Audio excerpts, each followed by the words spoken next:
Dear fellow Christians, here are 7 reasons why the chosen ones often face the greatest trials. 1.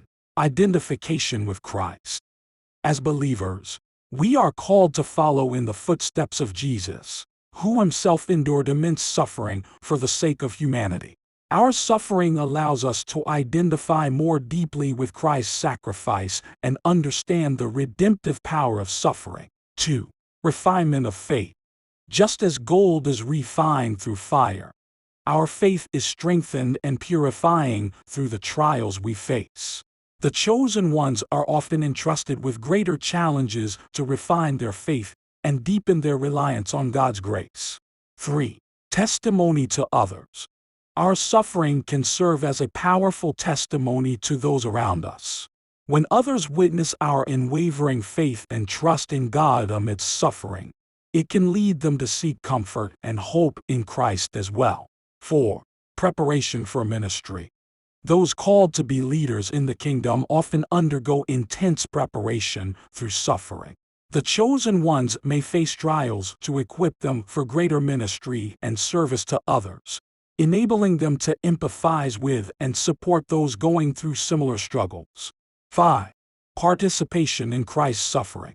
The Apostle Paul teaches that we share in Christ's suffering so that we may also share in his glory. Romans 8:17. Our suffering unites us with Christ and allows us to partake in his redemptive work in the world. 6. Transformation of character.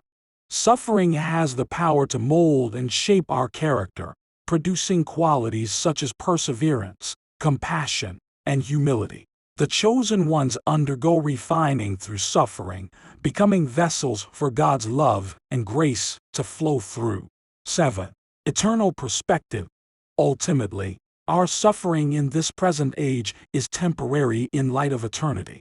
As Paul reminds us, for our light and momentary troubles are achieving for us an eternal glory that far outweighs them all. 2 Corinthians 4:17. The chosen ones endure suffering with the hope of a glorious future in the presence of God. While it may seem paradoxical that the chosen ones endure the most suffering, we can take comfort in knowing that our suffering has purpose and meaning in God's plan.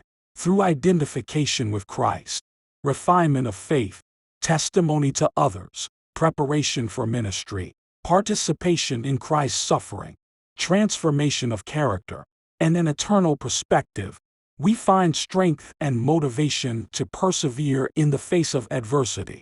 May we lean on the promise of Romans 8:1-8, trusting that in all things God works for the good of those who love him, who have been called according to his purpose.